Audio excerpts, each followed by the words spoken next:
Imagine this, you're 30,000 feet in the air, somewhere over the Atlantic Ocean. The cabin lights are dim, passengers are dozing, and flight attendants quietly move through the aisles, serving water. Everything seems peaceful, almost routine, until the calm is shattered by the captain's trembling voice over the intercom. "Ladies and gentlemen, this is your captain speaking. If there are any combat pilots on board, please come forward immediately." Confusion ripples through the cabin. Heads turn, whispers spread, fear begins to creep in. And in row 10, a young woman stirs awake. Her name is Elena Carter, 29 years old, once an Air Force fighter pilot, now just another passenger dressed in jeans and a hoodie, trying to escape the weight of her past. Nobody on that plane knows that she once flew F-16s, surviving dogfights and missions that pushed her to the very edge of death. Nobody knows the guilt she carries from a mission gone horribly wrong, one that drove her to leave the military behind. She had boarded this flight wanting anonymity, a chance to disappear. Headphones in, book half read on her lap, exhaustion pulling her into uneasy dreams. But the captain's words jolted her awake.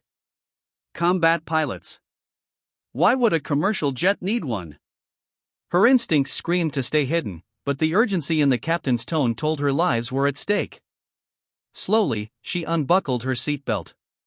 Passengers watched as she walked down the aisle, whispers following her, is she really a pilot? In the cockpit, the situation was worse than she could have imagined. The captain was pale, sweat dripping down his forehead. His co-pilot was slumped unconscious, oxygen mask loose. Warning alarms wailed across the instrument panels. The storm outside raged like a beast, lightning clawing at the aircraft. The captain's voice cracked. "We've lost autopilot.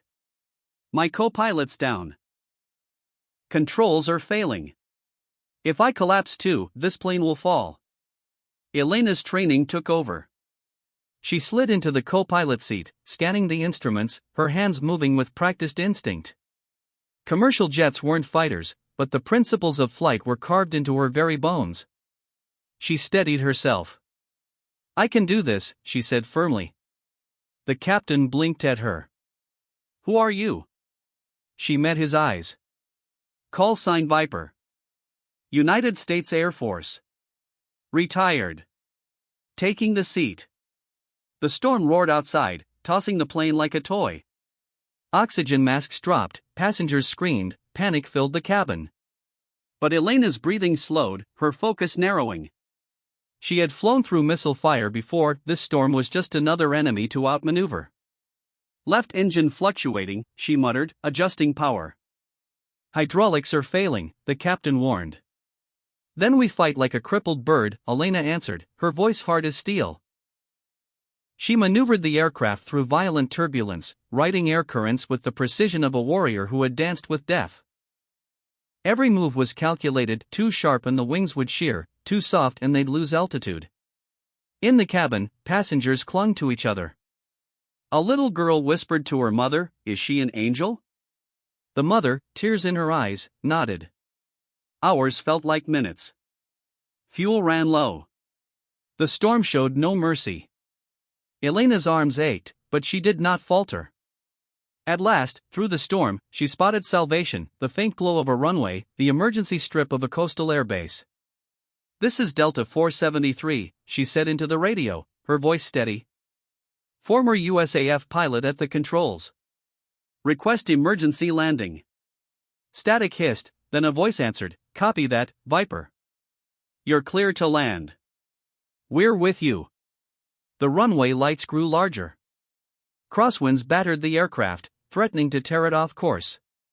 Passengers prayed, cried, held hands, promising bargains to God. Elena heard none of it. Her world narrowed to the yoke in her hands, the runway before her, and the rhythm of her heart. "Steady. Steady," she murmured. The wheels hit asphalt, screeching. The plane bounced once, then again, before slamming down hard. Elena wrestled the controls, applied reverse thrust, fighting every second until at last, the jet screeched to a stop. For a moment, silence. Then the cabin erupted, cheers, sobs, applause filling the air. Elena's hands trembled as she pulled off the headset. The captain looked at her with tears in his eyes. You just saved 300 souls. But Elena shook her head softly. No. They saved me.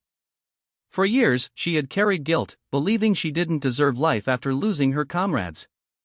But in that cockpit, saving strangers, she found purpose again.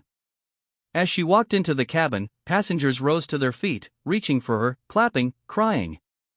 The little girl from earlier ran forward, hugging her leg. Thank you, Angel.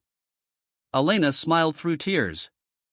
For the first time in years, she felt whole. She hadn't asked for recognition or glory, only for peace. And somehow, by saving others, she had found it. Life is unpredictable. Sometimes the hero you least expect is sitting right beside you, quiet, hidden, waiting for the call. Row 10 will never be forgotten because that's where an angel was sleeping. If this story touched you, share it with someone who needs hope today. And don't forget to like, comment, and subscribe for more powerful stories that remind us of the hidden strength inside ordinary people.